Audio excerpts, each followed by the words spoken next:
I wanted to ask, during the second arpeggio of the first movement, I noticed that you played an F minor chord instead of a diminished D. You're a musician. What's your instrument? We should play sometime. No, I'm just an amateur. But your choice in that arpeggio was delightful. Not at all what one would expect. Well, Captain, now that I'm on your ship, maybe you should start expecting the unexpected.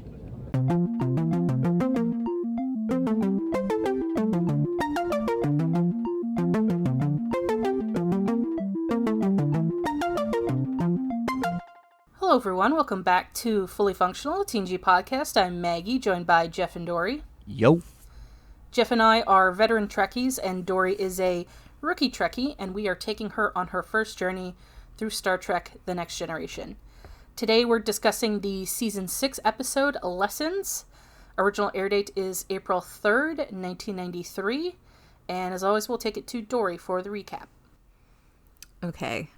This title was stupid. Yeah. Okay. Anyways, so Picard, we start the episode, Picard wants to speak with Professor Mowry at his archaeological site on Landris 2. And he's like, Data, put it into my ready room. But Picard gets shut down. Data's like, no. Stellar Cartography has requested communications blackout while they run an experiment for another 3 hours and 22 minutes. Picard is like, okay, whatever. So he goes into his ready room and he asks the computer to see excavation schematics. And the computer's like, sorry, hard no. Mm-hmm. Stellar Cartography just like does not want Picard to know what's going on Landris 2, I guess. Okay. Yeah. Doesn't want Picard to have anything at all. And Earl Grey. They do not want him to have tea. Yeah. Because he goes to the replicator and replicator's like, no, there will be no tea for you, sir. So I wrote immediately, I'm going to assume he falls for the head of stellar cartography. as it's classic instant tension because he's like frustrated, which really did not go that way at all. Yeah. He was like the most mildly annoyed you could possibly be. Yeah. Yeah. So he goes into this room and there's a lady who she's like, Picard opens, he just like stands in the doorway and she's like, bitch, in or out, make a decision. Yeah. So then, because they need to keep it dark. So I don't know. She's like giving commands about this like glowing sphere thing in front of her. Looks like it's got constellations. I don't know. And then so something, I don't know, messes up and she's like, well, whoever that was, you ruined 4 hours of work. And then it's like, surprise, it was Picard. Yeah. Surprise, it's the boss. Yeah. So we learn that she is the head of cartography. No, stellar cartography is Lieutenant Commander Nella Darren. And I did note that she seems moderately age appropriate, and I did look it up. The actress was 41 and he was 53. Mm-hmm. So it's not bad. No. I will allow it. They actually did that on purpose. The thing is that Jerry Taylor was really not happy with how it went with Vosh. He felt that the issue with that was that, they went for this like kind of sexy thing, and like while all the cast and crew had fun, the audience was like, well, Picard's dating a woman like 20 years younger than him who doesn't actually seem like a particularly good match. Is this a good option? And so they wanted someone who would be more of like an intellectual and like human equal for him. And I think they pulled that off quite well, actually. Yeah, it definitely seems like... Picard and Vosh, like, in my opinion, it definitely seems like a... their relationship seems like what it is. Like, you know, they're, like, kind of, like, hot for each other, but, like, they're not going to be, like, a long-term thing, right? Mm-hmm. Like, they're, like, we're having some fun here. Yeah. I'm still waiting for the Vosh and Q spinoff. Yeah. But, like, yeah, this matchup definitely does seem like, these are people that are, like, you know, in a long-term relationship. Or could be. Yeah. Yeah. Okay, also, Nella has a wild hairdo. Mm-hmm. Just volume is her. Like, she is volume. Yeah. yeah. So Picard says to her, "Now perhaps you can tell me what was so important that it required depriving the captain of his cup of Earl Grey." And then Nella goes, "Earl Grey? No wonder you can't sleep." I don't know. Does Earl Grey have caffeine in it? Yes, I don't drink because Earl Okay. Grey is black tea. So black. That means nothing to me. Okay, so people think tea has like less caffeine than coffee. That is not true. I mean, it depends on what kind of tea.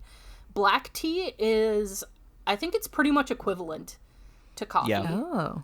Oh. It might have like slightly less or whatever, but like yeah, it's just as much caffeine.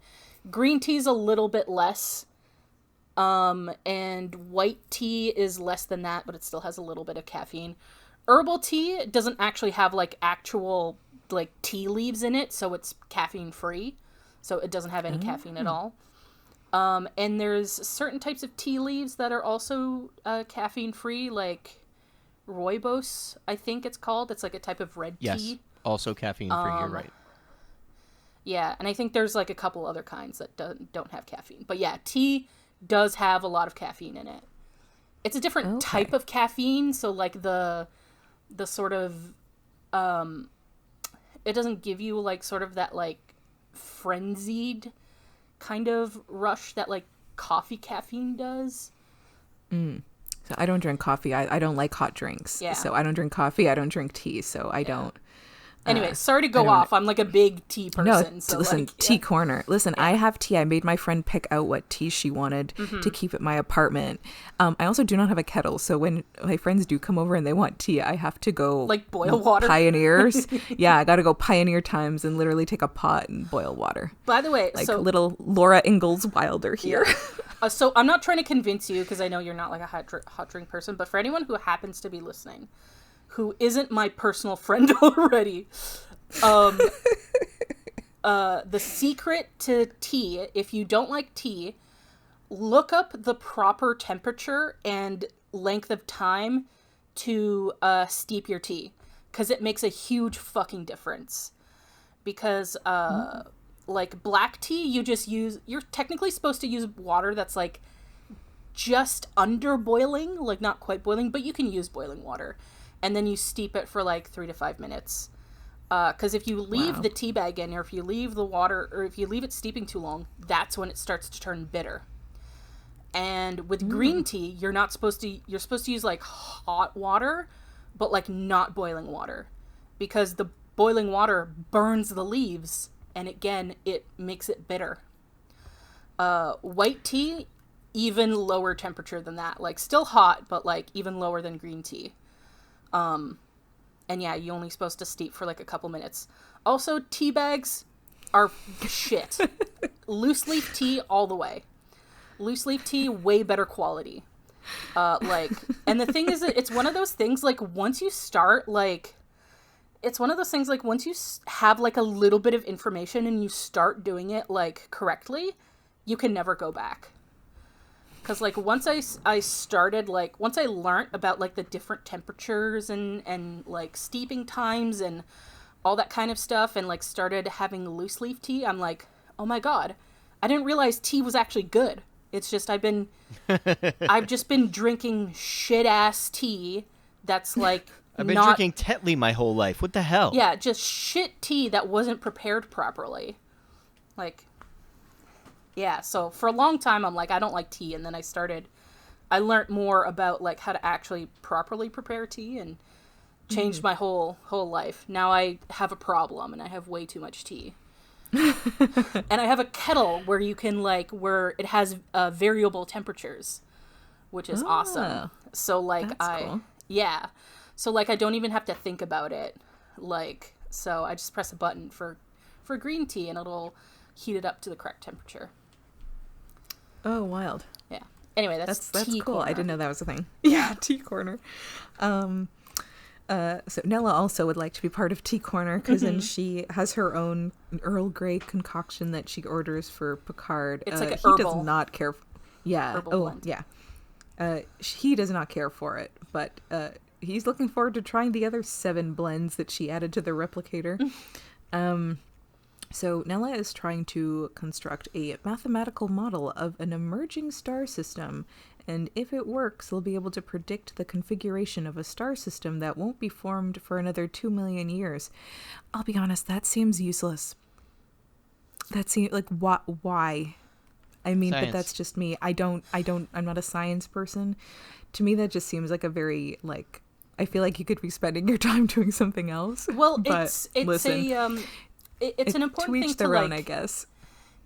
it's a cool thing to like be able to predict. It's just a like cool thing to do, but also it helps you. It's 2 million years. Yeah, so like but to me, that just, if it was something in the next like more recent and like But more here's the upcoming thing, future, on- that makes on more a- sense to me. On a cosmic scale, 2 million years is like nothing.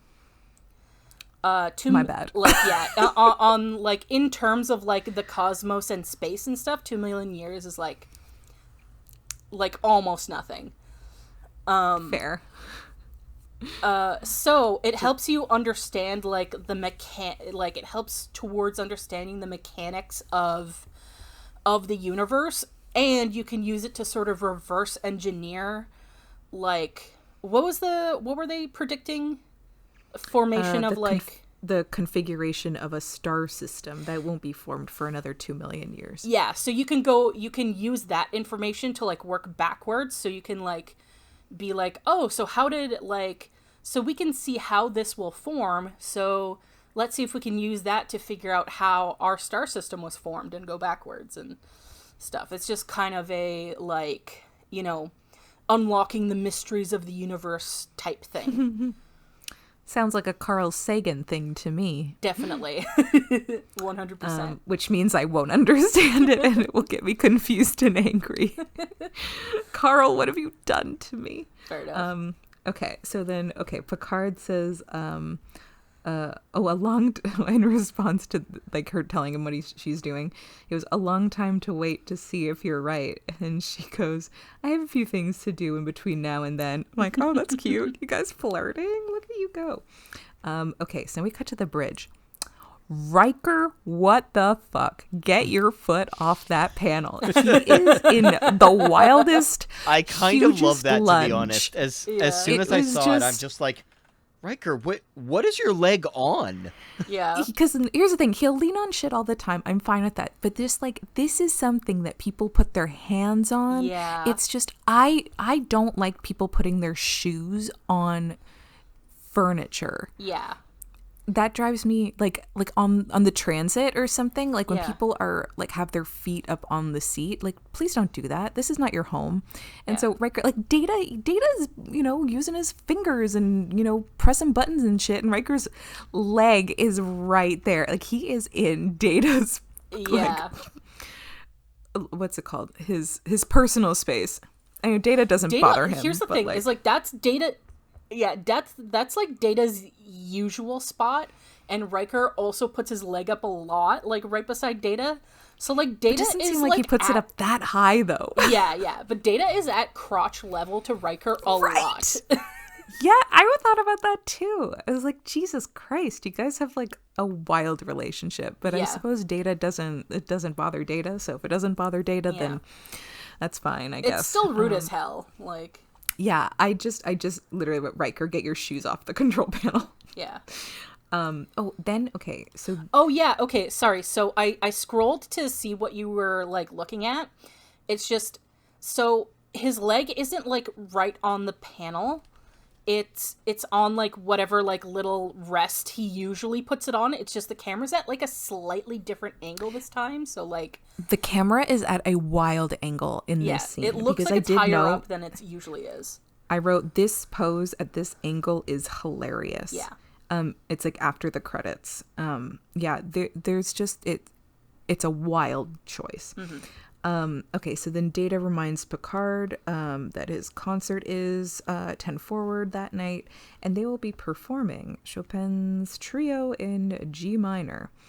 And then I timed it. We have 7 fucking seconds of Picard walking from Data to the turbo lift, waiting for then the doors to close. I did this a couple of times this episode, where they have the longest shots for no fucking reason. I'll tell you the reason. They were probably They short. needed more time. Yeah. They probably came in like 10 seconds short, and they needed to the editor needed to stretch out some shots. I think it's 20 seconds short because this one was 7 and the other thing I'm going to mention was 13 seconds. Okay, so yeah, Picard goes in. Oh, we cut to Dr. C. What did I write? They're having dinner or something. Oh, right. Yes. Okay, so he's like, oh, we're going to be close enough to wherever that you could go see Wesley. Mm-hmm. And I was like, oh yeah, Wes, what's up, man? Yeah, how's redoing your entire year of school going? Yeah, how's public shame going down? Yeah. And then she's like, oh, then Picard is like, oh, Dr. C, you met any of the new crew members from Starbase 218? And she's like, yeah, I got a guy in sickbay. And she's also met Nella, which is of interest to Picard. And I love them just hanging out, having dinner together. Sorry, Nella, but these two, it's infuriating in a way, this episode. Mm-hmm. I didn't dislike it, but I have. Yeah, it's just was because they also it feels like they're more they're Picard. Picard. It feels like they're low key punching me in the stomach with this episode, because. Why are they doing this to me? Mm-hmm. 30 years later, I'm dying. Okay. So, Picard tells Dr. C what Nella's doing with the star system shit. Dr. C is interested. And then they're like, oh, we got to get to Data's concert. So we got Data on the violin, some lady on the cello, and Nella on the piano. And this piano shit comes in a lot this episode. Mm-hmm. So Picard is just staring at Nella. She's really good. She's just going to town on that piano. Mm-hmm. So then after he has a chat with her, and he's like, oh, he has a wildly specific question. He goes, during the second arpeggio, I don't know, arpeggio, whatever. Yeah. Of the first movement, he noticed that she played an F minor chord instead of a diminished D. I just wrote nerd. Jeff probably knows what that means. Yeah, this is coming from it's something that I'm going to be perfectly honest. I don't believe that Picard picked up. It is a wild thing. And this is coming from someone who is absolutely fascinated by people who are good at music, because I have no music ability at all. And anyone who can write music, who can play music, is fascinating to me, because I cannot do it. I cannot grasp any of it. Okay, so then I wrote, if we see him duet with her while he plays his little recorder, I'm going to lose my mind. Derogatory. Because I'm going to lose my mind affectionate, or I'm going to lose my mind derogatory. This was derogatory. And so then Nella says, well, Captain, now that I'm on your ship, maybe you should start expecting the unexpected. I was like, Jesus Christ. Get a room, but also don't get a room. I'm like, I don't know. Okay, so Nella then goes to Riker to use the array, whatever that is. But another department is using it. But Nella's like, she's got this vibe of but what I'm doing is more important than whatever they're doing. And Riker's like, maybe tomorrow. Oh my God, I wrote Picard, but it looks like I wrote Pizzard. He's in, okay. He's in a really nice green deep V shirt, and he's listening to a flute playing Bach's Third Brandenburg Concerto, and he's just casually holding a drink in one hand, and I know it's a flute, but I keep calling it a recorder. Fine, I'll be nice. I'll call it a fucking flute. Yeah. I'll concede. Okay, he's holding the flute in one hand, a drink in the other. And so Nella comes by, and of course she asks about the recorder. He's literally fucking holding it. How do you ignore that shit? Oh my God, he goes to put it away, and she's like, oh, can I try? He hands it to her, and then she tries it. She can't do it. She hands it back to him, and I was dying. Not one time was the mouthpiece washed. Yeah. They passed it back and forth. I'm like, you guys, that was unsanitary as fucking hell. And as someone, I played the saxophone when I was a kid. Yeah. And those reeds get fucking gross. I mean, I don't know if there's a reed on this kind of flute. I know in like a side flute there isn't, but like this one, I don't know what there is. But also, he did not wash that mouthpiece. And like then she put it in her mouth, he put it in his mouth, and I was like, you guys, wash that shit. Yeah. Because also, I don't know how long ago he washed it before he was just holding it for however long he was holding it for. So listen, lots of bacteria on that. Yeah. Flute. I'll be honest, I didn't even think of that. I don't know why. Okay, so then Nella asked Picard if he's been playing for long. There's a long pause. I was like, lol. So Nella, she tries it. Because, like, for anyone listening, the flute that he has is the same one from The Inner Light, where he, like, lived an entire lifetime. Like, in, like, 20 minutes or whatever. Yeah. Yeah. So that's why he pauses, where he's like, oh, have you been playing long? So he plays a little bit, she's impressed, and then she, like, kind of looks bored, and then she's like, we should play together. And then she pulls out a piano mat. And then she's like, you start, and I'll just jump in, super cash. And then, like, they start playing something, and like honestly the first beginning notes of that sounds legit like the beginning of like, or the certain parts of the Jurassic Park theme.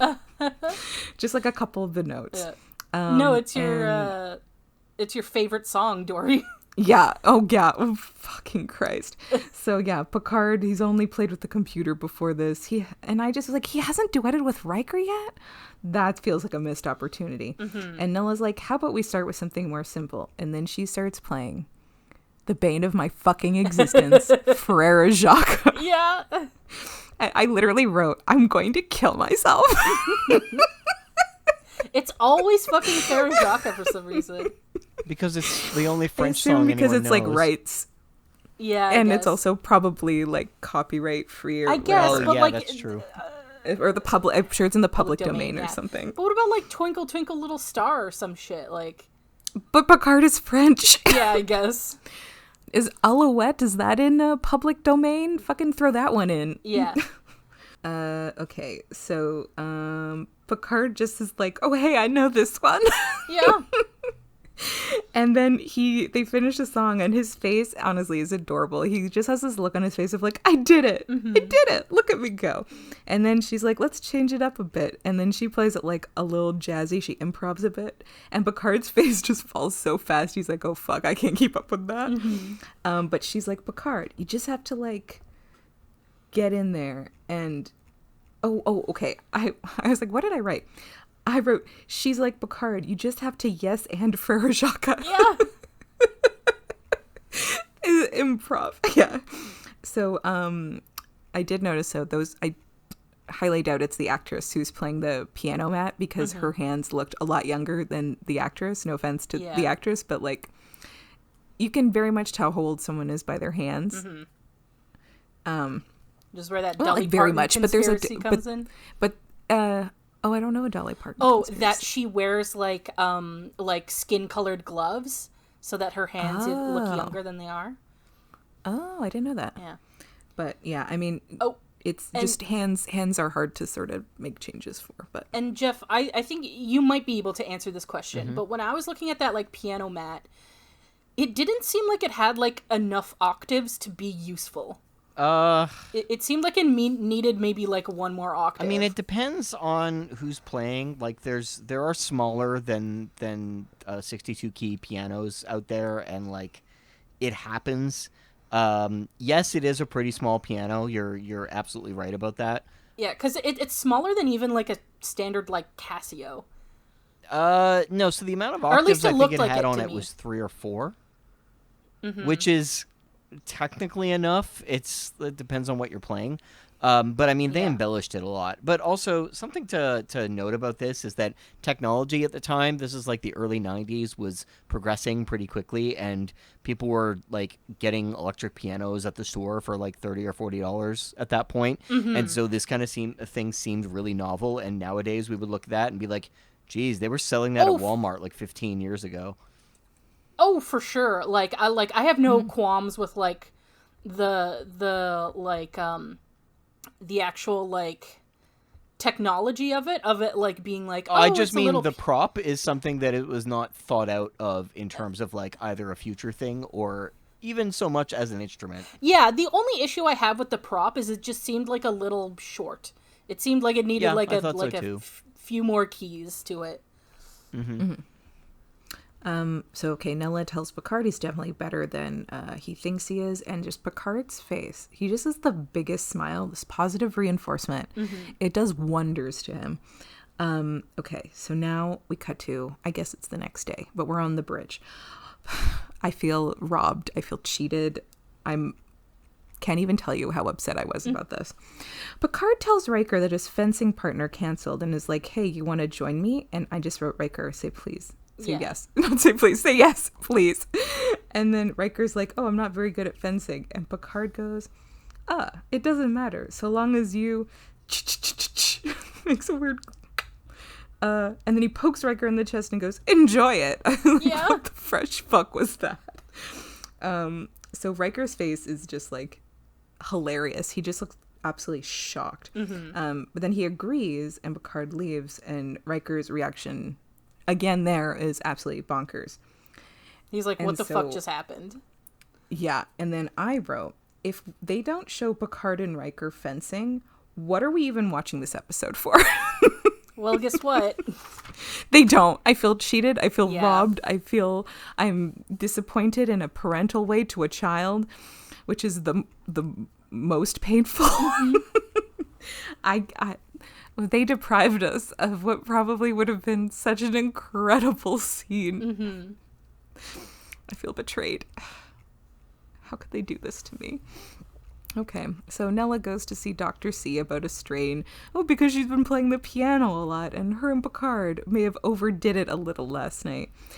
And I couldn't tell. I wasn't 100% sure, but I couldn't tell with Nella if she's like being low-key, not passive-aggressive, but like I couldn't tell if she's just like, this is just the way she talks, or she legit was trying to like push Like, fuck Dr. with C's buttons. Yeah. I can't tell because it kind of could go either way, because Yeah. there's stuff in this that she feels like a normal and whatever, but then also I think it's the way she says stuff, because then you could see Dr. C was like, yeah, I didn't know that he played duets. Oh, And she's Dr. like, well, C he never was did before. 1,000% jelly. Like, she was so yeah. jealous. Yeah. Oh yeah, she really wants to play music. Yeah, with Picard. I don't to be know. fair, I get it.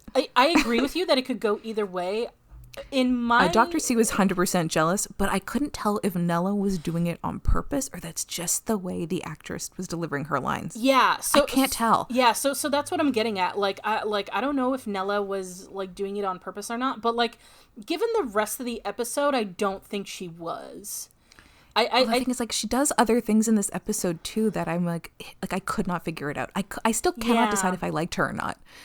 I don't think she's like a bad person by any means, but I can't figure out if I liked her. Also, you know what is kind of like, I don't know if you noticed this, but like I feel like this is something that would make you extra mad, is like in that scene where they're like standing beside each other, like you just notice how much like Nella and Dr. C look like each other.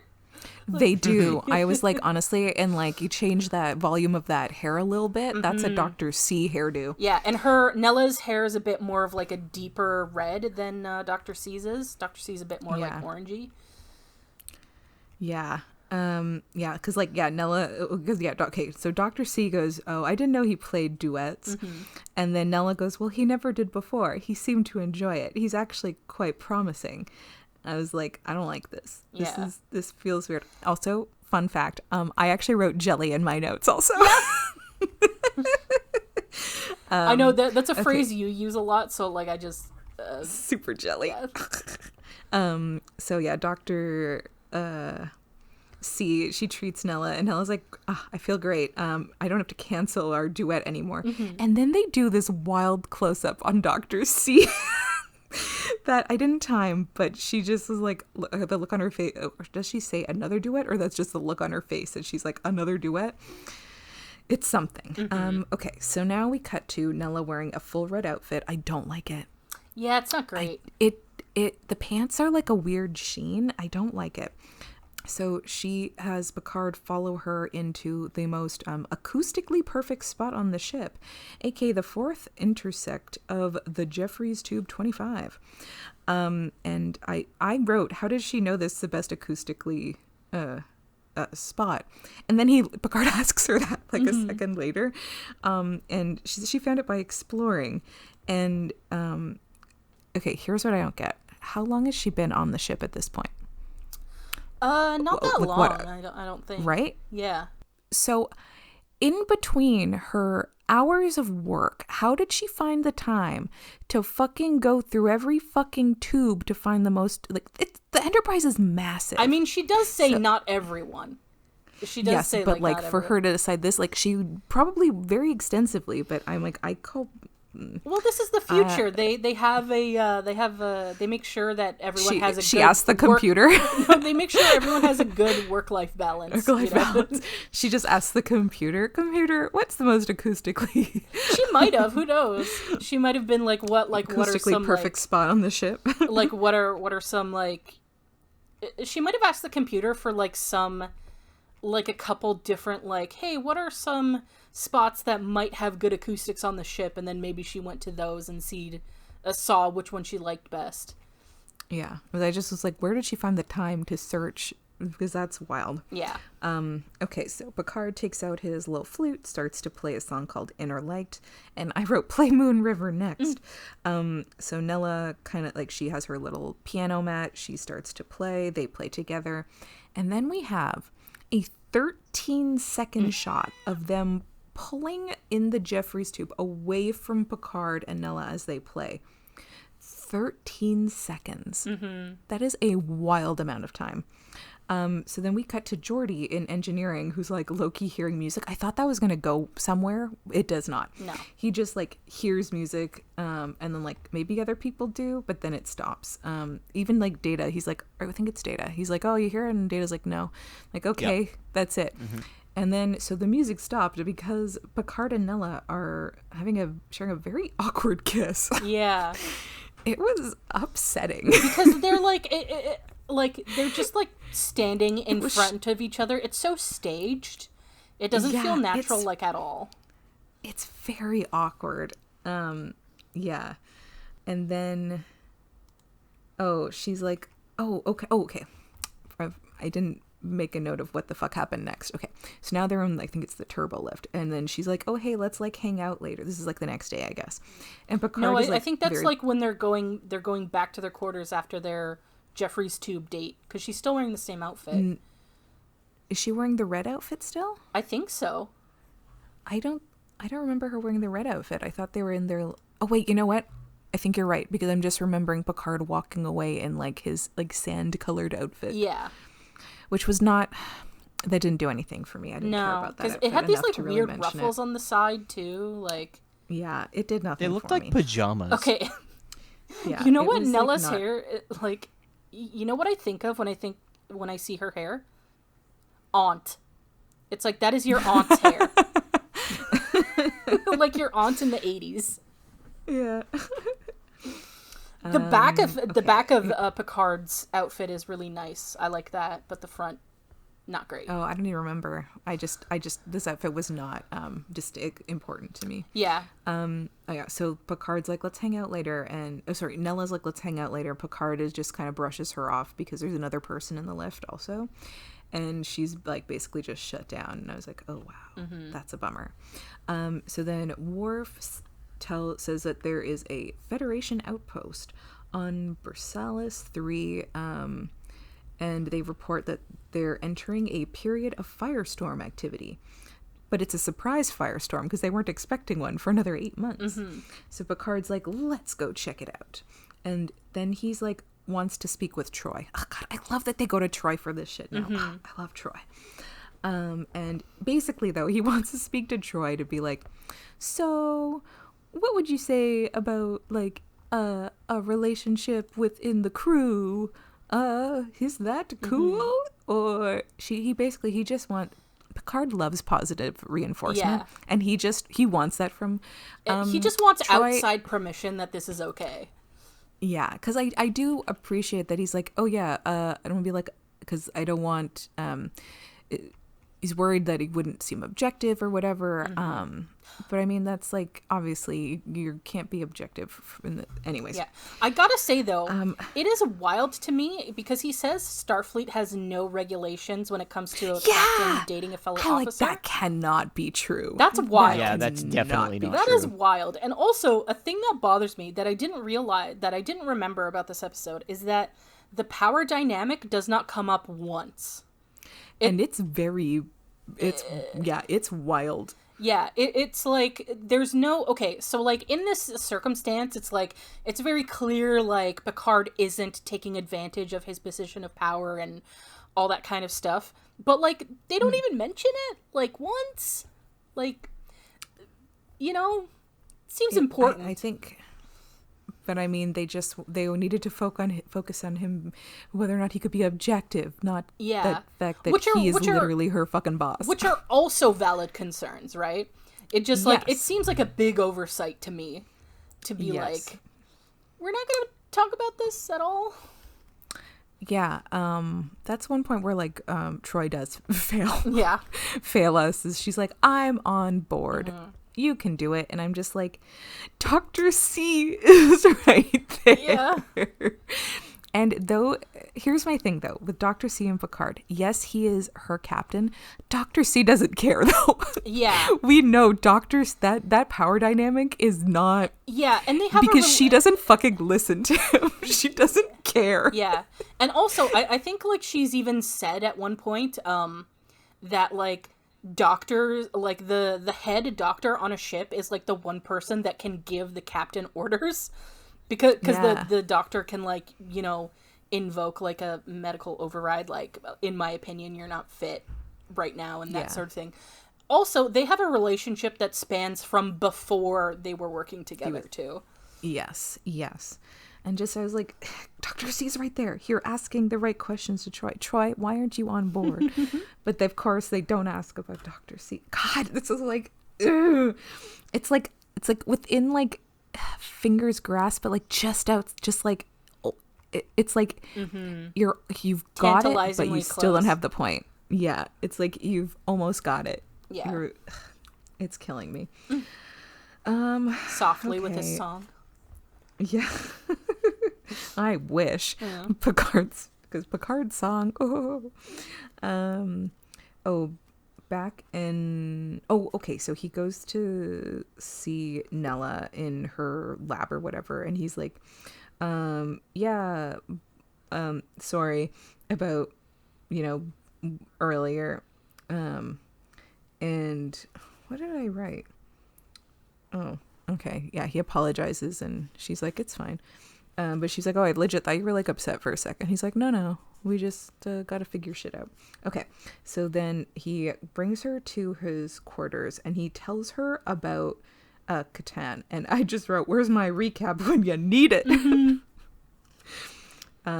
He tells her all about his family and that it was like he lived a lifetime in 20 minutes. He just is like, he's literally known her for a couple of days and he just tells her the most vulnerable, like, to me that was like huge. For the only other thing that would have been bigger is if he told her about his Borg trauma, but this was like second. And so I was like, oh wow, he's known her for a couple of days and he tells her fully about this stuff and she's into it. And I mean, opposed, like, what else could she do? I mean, how could you not be okay with it? It's nothing that crazy. Like, it doesn't change anything with, like, how you would view Picard. But, she's into it.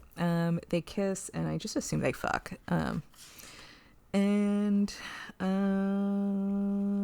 Okay.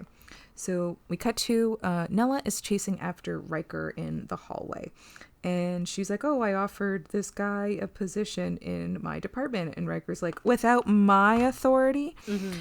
Because he approves all the transfers. And I was like, oh boy, is she going to invoke Picard in this? She does not. Yeah, I always, because I didn't, like, I don't remember all the details of this episode. I always, every time that happened, I always thought she was gonna, like, try to ask Picard for, like, stuff, but she doesn't. Yeah, she doesn't. Yeah. And Riker's just like, ma'am, you know, this puts me in an awkward position. He doesn't say ma'am, but you know what I mean. And so then she's like, think about it. And he's like, we'll talk about this later. So then Riker goes to Picard and he says that he is beginning to feel uncomfortable about her requests. And it's because of her relationship with Picard. And Picard's like, are her requests unusual? And Riker's like, no. And he's like, would you say that she's just trying to do her job? And Riker's like, yeah. And then Picard was like, then let her do it and you feel free to do yours. It's like, oh, wow. Low-key burn. Yeah. Like, I get Riker's. I mean, she wasn't doing anything. Like, I don't think she... From seeing the way that she like behaved before, I don't think she acted any different when she was talking to Riker. No. She didn't like. But I could just definitely... from like the shit she said before, I get why he would feel that way. Yeah. But because she's new still, like he doesn't know her very well. Yeah. And doesn't know that this is like this par is for the like course normal. For her. Yeah. Yeah. But so they're like together in I think his quarters or something. Yeah. She's talking about the firestorm, and Picard starts to like zone out, and then he tells her about his chat with Riker, which to me was like, that's rude. Why would you like that seems like a Picard Riker thing, and for him to like kind of mention it to her seems kind of like, I don't know. Like, I don't love that. I think like, it's I feel fair like there's a better way that to he's like, hey, like, I think it's fair enough that like, hey, maybe you have to think about like how you make requests and stuff because of us being I just together. feel like he didn't have to mention Riker in particular for this. He could have, like, I don't know. It just to me felt like she's very cool about it, and she's like, oh, I don't want people to think that like, you know, I'm, you know, using him as like a whatever, as like leverage or whatever. That so I want she's like very special cool treatment or something. Yeah, it didn't occur to her until like he brought it up. I also do have to mention Picard is wearing a notable top in this scene. He is wearing a blue cowl neck top, and I loved it. I love a cowl neck. Even on Picard, I'll take it. It's great. Yeah. So then Worf calls in and he's like, oh, firestorm is changing conditions and the outpost wants to evacuate. And then we get a team meeting. We got Geordi, we got Dr. C, Nella, Picard, Riker, Data, and some guy. Yeah, she got an upgrade. His name so did this random His name no is Martinez. Yeah. And he truly... Oh, no, sorry, not Martinez. Marquez. I just saw it on my other page. Marquez. And he is living the dream. He sits in the meeting, says not one word. He just gets to hang out and watch them all work. But I do note, I am dying to know if this guy won like a contest or if he's just like an actor. Like, how did this happen? He just sits there and he's just like, his head is nodding. And like, I just dying to know what the background is with this guy. If this is just nothing, and I'm just like hyper focusing on this nothing. He's wearing blue, which means he's in the science department. So I think they just wanted another science person in there to sort of, because they're doing like a sciencey thing with this. They already have. They have Geordi and Data, and they needed more nerds. Yeah, no, but they're Geordi and Data are engineering. All right, the sciences is like different. Oh, that's separate. Yeah. I'm just. They needed an excuse for her to be there, and it was like, well, if it was just her, it was like clearly the captain's upgraded her because he likes her, and that's not fair. Yeah. Instead, before we learn Marquez's name, I just wrote, and some guy. Who is she? Well, he's Lieutenant Guy because he's got 2 pips. Oh, okay. I didn't notice that. Okay, so Nella then says that like previously they used a firewall on a previous excursion. Maybe that would work to like protect the people or whatever and for the storm. And Geordi's like, maybe. And so they want to fight fire with fire. Geordi is like, yeah, I think we can set stuff up on one section of the outpost to deflect the firestorm or whatever. I don't know. Picard's like, let's do it. And Riker then says comms won't work, so they have to coordinate on the surface. Okay, and then we learn his name is Marquez. And okay, Picard is then so the meeting is ended, everyone leaves except Picard's like, wait, Nella. And he's like concerned because Nella was given, Riker is sending her to the surface. He gave her a job to do and he's like, I'm worried or whatever. But Picard, this is her job. Okay, so now we cut to she's on the pad in the transporter room and I've never seen someone say energized so sadly. Yeah. So she goes down to the surface and they're setting up her and like the other teams, perimeter teams. They set up the deflectors and they turn it on and like I guess it's working. But then just kidding, because then like a minute later and I don't understand how this worked because they were like comms won't work, so we have to do everything from the planet.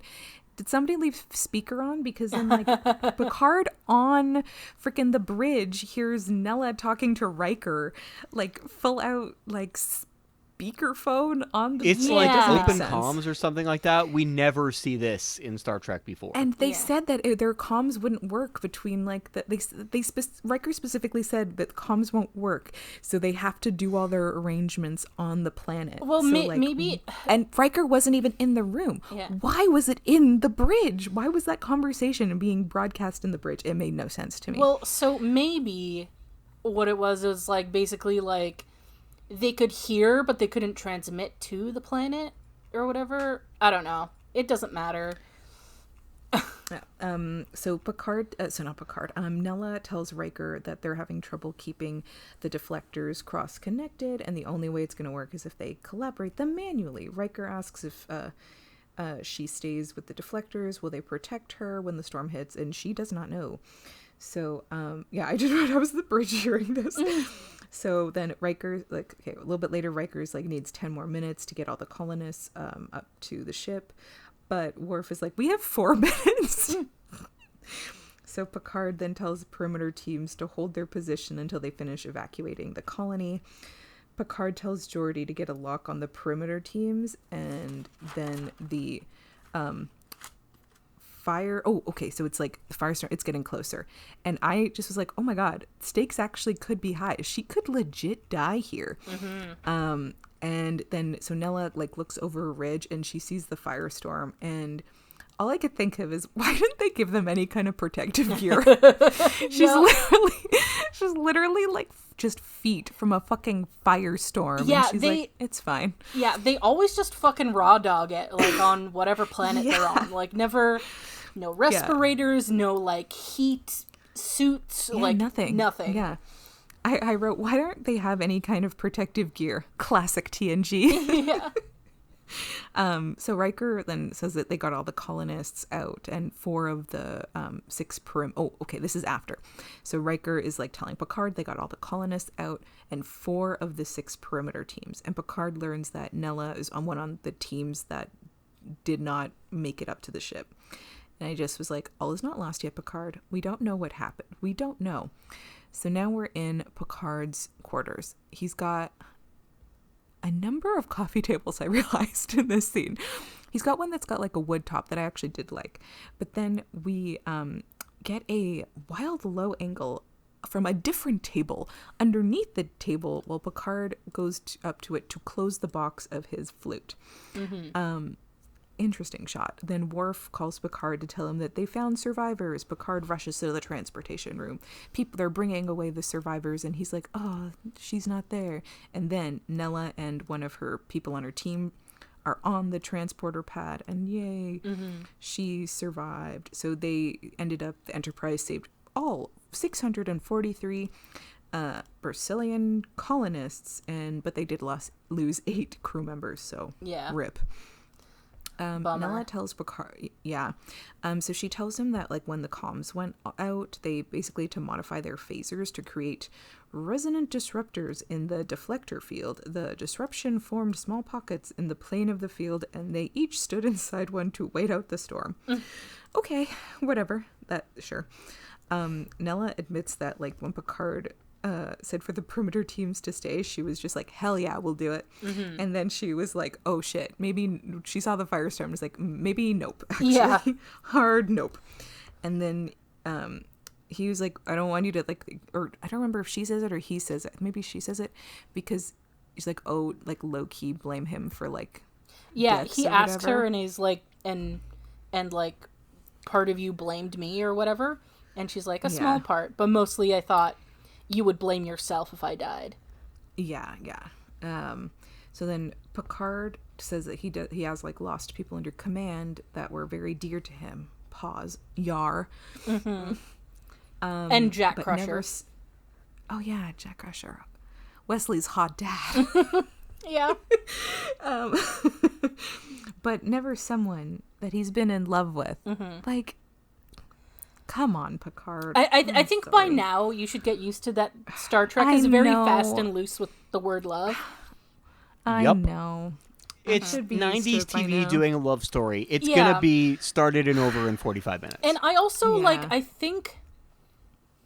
This is just me musing. I don't have any evidence, anecdotal or concrete, to back this up, but I feel like love being, like, this big thing is, like, relatively recent, where I feel like people use the word love about stuff, like, a lot more casually back in the day than we use it now, Fair. where it's a lot That's more fair. serious. But Yeah. So they're like, maybe, like, Picard's the captain. Like, he's now concerned about putting her in, like, jeopardy again. And she's like, well, it's probably definitely gonna happen again if I stay on the ship. So then he's like, or you could resign and hang out on the Enterprise with me. And then she's like, or you could resign and hang out with me on the Starbase. yeah. And he's like, lols, never. He doesn't say never. He just, like, laughs a bit. I'm editorializing there. That's also a very fair counter, being like... Yes. I mean, I don't think he was serious, but, like... Yeah. Yeah, Yeah. it's like... So then she was, yeah, I liked it. It was Yeah. a cute, like, exchange and fair. So then Nella says she will apply for a transfer. And Picard's like, we could do long distance though. Like, and then it's kind of inconclusive, but she, like, they got one more kiss for the road. And then she makes him promise to never give up on his music. Yeah. And I think I well, knowing what happens, it's like, you never see her again, so they break I was up. literally just about to say, I assume we'll never see her again. Yeah. Well, Nella, it's been a minute. Yeah. Yeah, There's- I can't decide if I liked this episode or not. Like, it's not a bad episode. I think it just, and I can't tell if I liked her or not. Yeah. I she didn't get wasn't to bad know by her any enough, means. to be honest. I feel like there's other characters where in, like, the episode you, like, vibe with a lot quicker. Yeah. Even in just, like, the one episode. But I feel like it was just, I don't know. There was no, like, I don't want to say pizzazz, but This episode feels a lot more shallow than I remember it being. Like, it doesn't... Yeah. I was honestly a little bored during Yeah. it. Like, I knew what was going to happen, so I know that's part of it, but you don't really get to know Nella that well. She's just supposed to be, like, a crush for Picard. And I mean, in fairness, the actress does a great job. Like, she's charming on screen. Yeah. She's enjoyable there. I just don't care about her. Yeah. And I know she's going to be gone by the end of the episode, so that's part of it. But she just doesn't really draw me in a way that makes me want to see more of her. Like, I feel like there isn't anything else there, and the writers don't think there's anything else there either. Yeah, it's like the sort of conflict of the episode is like... it feels like an afterthought almost. Like even though Yeah. even though it's weirdly the main point of the episode, it also feels like it's just kind of like no one really thought it through that much.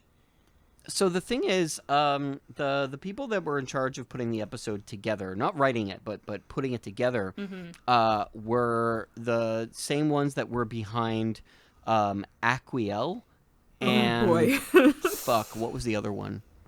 There's another love story episode, and it was Jerry Taylor, I think, and she was like, I don't think either of these worked. And when this episode was first pitched in season 5, not specifically as a love story with this woman in particular, but what if Picard had a relationship with someone under his command? How would that go? Yeah. Taylor was not particularly excited by it. She was like, no, put it on the back burner. So it came up again here, and it was during a period when the writers weren't really sure what they were going to do, and I'm sure you could tell from a couple of episodes in a row that were like, seemed like they had less thought put into them. They were a little more vapid than usual. They just kind of pulled this out and they're like, hey, what can we do with it? Yeah. So they actually didn't hand it to staff writers. They handed it to some, what do you call it? They handed it to some freelancers that they had, and they did no rewrites on it. They were like, no, this script is fine as it is. And now here's the thing. Yeah. Honestly, the script is fine. Now that you say that, it does kind of scream first draft. Yeah. But the script is fine. Yeah. I don't think... It's mid. I think all it really needs is more polish, but the thing is that the writers did not sit down and do that. They gave it like a brief look over and were like, this is good. Let's put it to shooting. And they did, and I mean they were fine with it. They were happy enough with it. The director is somebody who's been directing with TNG for years and years, and he recognized that what needs to be done is we need to get an actress who's actually going to be interesting on screen. Somebody that not just someone who's going to be interesting on screen, rather somebody who is going to actually match up to Picard in terms of like their personality and like. All of these parts of the episode technically got everything right. There just isn't much there beyond them. Yeah, I think here's the thing. I think that Picard as a character, to do this storyline, I don't think you can accomplish it with him within the confines of one episode. I think I would agree with that. Because his character isn't really like... It doesn't really have a lot of romantic relationships and stuff like that. I think... No, and he's also not impulsive about it. Yeah, I think that a story like this would have worked better with Riker. Where it's like, oh, how would Riker handle it if he, like, was involved with someone who was under his command? Like, yeah, that would be interesting, actually. I also would very much believe Riker falling for someone... Him and Geordi, they're the ones I believe fall in love in a matter of days. Well, I mean, Geordi, in his case, he would he would apply for the person to transfer to his department because he had a crush on them, and then not tell them about it, and then arrange for them to work together on things. Yeah, listen, and Geordi would fall in love with someone the length of a TikTok. Yeah. Geordi, our little incel. And I think you could do this story with Picard, but like I said, I think it would take multiple episodes, and I think you need a lead up to it because his character is one that like isn't really one for relationships. So like you're dealing with sort of multiple layers here. You're dealing with someone who isn't like kind of like into relationships like in general, and then on top of that like someone under their command, and then you know you kind of skip out on like a really big detail of like, is there a power dynamic issue here, and like you know, yeah, like I'm not sure how to fully articulate it, but like yeah, I don't think Picard's the right character to do this like within one episode. Yeah, I definitely am with you on that. As a Riker story, I think I probably would have even enjoyed it more. Mm-hmm. Like not even just like if you did the same story but with Riker. Yeah, I think I would have liked that more. Mm-hmm. And then you could have like instead of, because Riker doesn't have the baggage of like the inner light or whatever, you could make some other thing of like with his dad or some shit, or give him some other baggage. Kyle. Yeah. Some other MacGuffin. Yeah. And yeah, like I said, like I liked the I kind of liked the chemistry between Picard and Nella. Yeah, I thought it worked well. Yeah, They do have some cute, like, flirting moments that I did like. Yeah. Like, I don't think... I think that aspect was fine. Like, I think the chemistry was fine. But yeah, the episode felt very shallow to me. Mm-hmm. Yeah, it's just like, because, you know, you have them getting together and then the conflict and stuff like that, and I don't know. And it kills me because Dr. C is right there. Yeah, exactly. Like, that she, like, And multi-episode with her, they've got, like, yeah, and they got didn't an really... existing dynamic, and they made her jealous in this episode. I'm like, and they didn't do anything like, with it either. Like, you know what? I think that might actually be the episode's problem now that I think of it, because it has all of these threads that are supposed to be the quote-unquote conflict of the episode. Mm-hmm. One of them is you have this tension that is clearly shown with Beverly, where even when she's like sitting down having food with him, and he's like clearly dancing around the issue of his crush like, on Nella at that point. He lies about where he gets the recipe for the tea they're drinking. Yeah. Yeah, so he's clearly like uncomfortable telling her about it. And that never really means anything again, so it's not a plot thread. It's only there to show that Picard is uncomfortable with, to show that Picard is keeping his quiet because he's so private. But then you have the concerns about dating somebody under his command, which is solved with a conversation with almost 20 minutes left to go in the episode. You have the concerns that Riker has about how awkward this will get. Same thing, solved with a single conversation. And then you are half an hour into the episode, and they have to introduce an entirely new conflict with the problem that's going to happen down on the planet and the potential of her dying. You're right. And, like, the episode really does lack a focus in terms of a beginning, middle, and end because of that. Yeah, and I think now, like, hearing you say it also is, like, yeah, I think maybe they picked too many things to bring up. Like, maybe they just should have had one, like, really big issue and focused on that. Because it's like, they bring up a point of tension or conflict, and then it's immediately resolved. They bring up another point resolved. They could have even worked those points of contention in with each other so that they would be resolved as one go, and then they feel like it's a lot of little problems that are all part of the same conflict. Yeah. But no, we have to have a sci-fi problem on the planet. Yeah. And I think that's a fair conflict. Like, that's a fair issue to bring up of, like, yeah, if you're the captain and you're in a relationship with someone's under your command, you might have to put them in danger, and you might have to, you know, make decisions that's going to put them in a more dangerous position because, like, the overall mission is more important and stuff like that. Which is, in the end, there's too many ideas that they had for 45 minutes. Yeah, definitely. Yeah, my recap was very long. It was a lot. Yes, I noticed. Yeah. All right, so I think it's fair to move on to favorite moments and lines. I did kind of scream when Picard asked Riker to fence with him, and he did that weird the poke thing. Yeah, that was wild, and I do still feel betrayed we didn't get to see them see that. Yeah, that would have been hilarious. I liked, they had an exchange. I'm just looking through my notes that I liked. Oh, okay, I found it. So she's telling him about the, like, prediction that they can predict the configuration of the star system.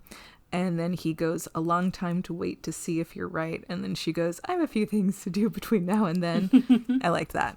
Yeah. Riker putting his foot up on the panel. Yeah. I was like, get your foot down. But I did get a little chuckle out of it. Yeah.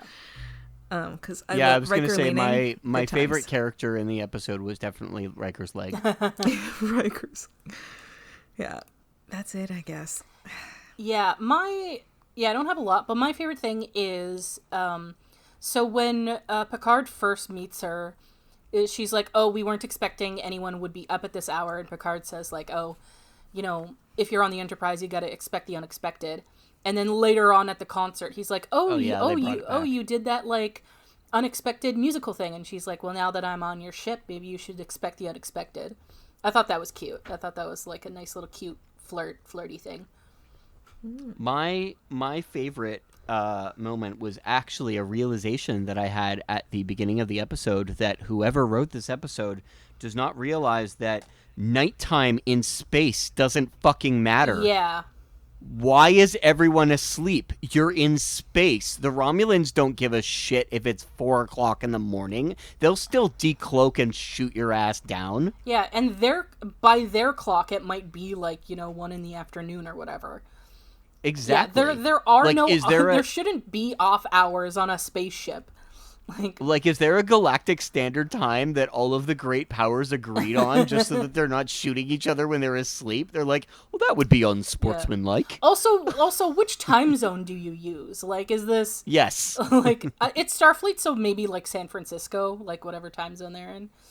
Pacific Standard. Probably, yeah. But yeah, it's like, I thought of that as well, where I'm like, the nighttime doesn't really, like, that shouldn't matter.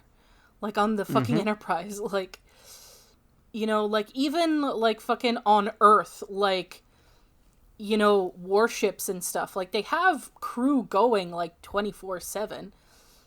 Yep. Because you have to. Yeah. Oh, I did remember one other thing. I did like Data's concert. Yeah. I love Data playing. Yeah, that was I love nice. him Really? and his hobbies. I enjoy those. Did you like Data playing, or did you like the stand-in hands playing? Both. Yeah. Oh, okay, good. Because there was a lot of that in this episode. Yeah. Oh, yeah. But I just like Data's hobbies. Mm-hmm. And he's like, Picard, don't forget, I got my concert. And Picard front row for that concert. Loved it. All right. So let's move on to predictions for the next episode. So the next episode is called The Chase. And so I'm going to read the Netflix description here. It says, the crew of the Enterprise races to uncover an archaeological secret, which also attracts the attention of the Klingons and the Cardassians. That sounds amazing. Yeah. I am on board. Yeah, like, fun fact about me, when I was a kid, I wanted to be an archaeologist, but I'm really nice. bad at math. So, like, and I did terrible in high school, so I never got the grades to do that shit. So that's one thing that I very much have in common with Picard is the archaeological shit. Big fan. Oh my God, I can't believe it's taken 6 seasons. I do not think I've mentioned this before. I meant to mention it earlier. I had a conversation with a friend the other day. We were talking about an event, and I realized I've seen Patrick Stewart in real life. Oh, really? Yeah. Wow. Yeah, I had completely forgot about it. And I was talking with someone a few years ago. TIFF did the Toronto International Film Festival, for those who are not aware of the acronym. They did an event that was a live read of The Princess Bride. Oh, cool. And that is, like, one of my favorite movies. And so we ended up, just pure miracle, got tickets. And we got seats in the second row, which was pretty incredible. And the cast was, like, bonkers. It was it was Carrie Elways, who plays Wesley in the movie, played Wesley in the live read, so he was there, which was pretty cool. That's awesome. Rachel McAdams was Buttercup. Donald Glover was there. He played Vicini. So then Gail Garcia Bernal, I think that was his name. He played Indigo, but only for part, because Jason Reitman directed this. Like, he did, I guess, kind of directed it. His sister Catherine Reitman played Indigo for, like, the first half, because Gail was, like, stuck at the airport or something, and she was amazing. Also, gotta mention, Michael Moore was there. Oh. We got better seats than Michael Moore. Ivan Reitman was there. Oh, shit. Yeah. Oh my God. Who else was? Chris O'Dowd played. I think he played Humperdinck. Rob Reiner was there, who directed the movie. He played the grandpa. Some kid played the kid. I don't remember who that was. But then Patrick Stewart. It was Fred played... Savage who played the kid. Oh no, I don't mean in the movie. I mean in their live read. Oh, gotcha. And then Patrick Stewart played the six-fingered man. Oh, sick. Count Rugen, I think his name is. Yeah, I don't remember. Yeah. And yeah, that was pretty wild. I have photos from it, but I completely forgot about it until recently. And I was like, I can't believe I've seen Patrick Stewart before. Which, by the way, in The Princess Bride, that guy is played by Christopher Guest, who did like Best in Show and A Mighty Wind and all those like mockumentary movies. And Spinal Tap. And for your consideration, that movie is wild. Yeah, that movie's great. It makes me feel really bad though. Oh. Because the ending is like just... a bummer. Oh, yeah. But yeah, I wanted to mention earlier, but I forgot. And now I'm just remembering right now. Okay, yes. Okay, so archaeological discovery. So what do you think the archaeology mystery is? And why do you think the Cardassians and the Klingons are interested? Okay. I feel like it's gotta be some kind of technology. Or like an energy source or something that's like more powerful than what they normally, like maybe like the dilithium crystals, but like more better. Powerful or something. Yeah, that allows them to way more, and that would be like very valuable in basically everyone's hands, because that would just help with a lot of different shit. Yeah, so I think they're going after, maybe there's like a mine that then it was I don't know where the crystals come from, but in this scenario, I'm going to assume that like somebody maybe found a mine on a planet or something, and that was like pretty big because they didn't okay, we're kind of doing Atlantis the Lost Empire here. Okay, so they have it's like in a mine there, and then from this, the archaeological shit comes in because like they didn't know that like maybe the previous society there like they were made way more advanced than like they realized, because they used that power source. And so the fact, but they didn't like, people didn't know about it. And then the fact that they found this, and then there's evidence of like people using this for whatever different purposes, is like absolutely a game changer for what they thought of this society. So yeah, they're going after the fucking crystals. All right, nice. Kingdom of the Crystal Skull in space. This is just Atlantis the Lost Empire. Yeah. That is a great movie, honestly. It is. Is that the so Disney good. movie? Yes, it is. Yeah. With Michael J. Fox. It's so good. I haven't watched it in a very long time, but I remember liking it. Excellent movie. Yeah, the animation's gorgeous. Oh yeah. Maybe that should be rewatched one of these days. Yeah. Okay, yeah, that's my prediction. All right, so if you want to see if Dory's correct, watch along with us and join us for the next episode of Fully Functional, a TNG podcast. Goodbye.